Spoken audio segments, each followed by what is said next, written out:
अगर नहीं बोलने देना चाहता सदन तो बता दे। यहाँ 15-15 मिनट लोगों ने बोला, आप तय कर लो, कोई तो नियम होगा। सभापति जी, ये 30 सेकंड चली गई, इनको आप ऐड करवा देना मैडम। सबसे पहले मैं उन 20 से ज्यादा बच्चे जिन्होंने आत्महत्या की, नीट की इस व्यवस्था से पेपर लीक जो हुआ उसके कारण मैं उनको आदरांजलि पेश करता हूं और उनके परिवारों को प्रकृति संबल दे ऐसी कामना करता हूं। और जब मैं बात शुरू कर रहा हूं तो ये कहूंगा कि अच्छा लगेगा अगर देश के प्रधानमंत्री उन बच्चों को के परिवारों को बुला के संबल दें, उनके दुख को सुने। सभापति जी, आज देश का छात्र पूछ रहा है क्या उसकी सफलता उसकी मेहनत तय करेगी या पेपर लीक गिरोह। कहा जाता है कि मेहनत का फल मीठा होता है, लेकिन आज छात्र पूछ रहा है कि पहले यह तो तय कर दीजिए कि मेहनत का फल मिलेगा भी या नहीं मिलेगा। वह किताब से कम और मोबाइल के नोटिफिकेशन से ज्यादा डरता है कहीं फिर से पेपर लीक, परीक्षा रद्द या दोबारा परीक्षा खबर ना आ जाए। सरकार कहती है सब नियंत्रण में है, लेकिन अगर ऐसा है तो बार बार व्यवस्था विफल क्यों हो रही है। परीक्षा देने वाले छात्रों की पहचान आधार, बायोमेट्रिक और कई स्तर की जांच से होती है, फिर भी प्रश्न पत्र सुरक्षित नहीं रह पाता।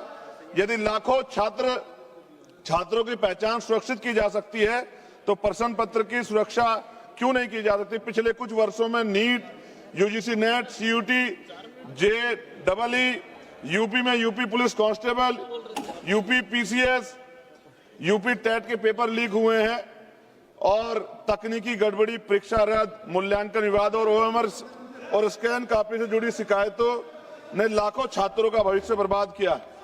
जब नॉर्मलाइजेशन के आधार पर छात्रों का भविष्य तय किया जाता है तो रो स्कोर, प्रयुक्त फार्मूला का स्कोर कार्ड पूरी पारदर्शिता से उपलब्ध कराए जाने चाहिए।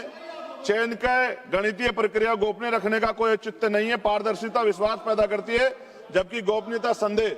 मैं शिक्षा मंत्री के इस्तीफे का भी उल्लेख करना चाहता हूं। छात्रों से क्षमा मांगने के बजाय उन्होंने लिखा कि छात्रों को भ्रम के कुचक्र में नहीं फंसाना चाहिए। मैं पूछना चाहता हूं, भ्रम में छात्र है या बार बार विफल होने वाली व्यवस्था। इस पेपर लीक और भर्ती घोटाले के विरोध में 20 तारीख को जो छात्र सड़क पर उतरे थे, मैं स्वयं उस आंदोलन में मौजूद था। लाठी और आंसू गैस गोले चले, बच्चे पानी मांग रहे थे। उन्हें देखकर मुझे शहीद आजम सरदार भगत सिंह जी की भूख हड़ताल याद आई। और मेरे आज भी याद है, जब अंग्रेजों से वो पानी मांग रहे थे तो अंग्रेज दूध दे रहे थे। उस दिन पानी नहीं मिला, उल्टा लाठियां मिली, आंसू गैस के गोले मिले। सभापति जी, बच्चे धुएं में अपनी सांस नहीं ले पा रहे थे।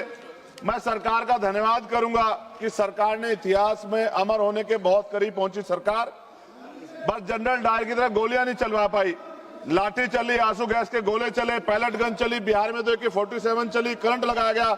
ऐसा लग रहा था सरकार अपने देश के छात्रों से नहीं बल्कि आतंकवादियों से लड़ रही है। धन्यवाद माननीय सदस्य। सभापति जी, 4 मिनट नहीं हुए अभी पूरे। अगर नहीं बोलने देना चाहता सदन तो बता दे। यहाँ 15-15 मिनट लोगों ने बोला, आप तय कर लो, कोई तो नियम होगा। अगर आप मना कर दी तो मैं इनको छोड़ देता हूं, लेकिन अगर आप पूरी बात करने देंगे तो कोई बात नहीं। कंप्लीट कर लीजिए। चलिए, सभा की कार्यवाही कल दिनांक 29 जुलाई 2026 को 11 बजे तक के लिए स्थगित की जाती है।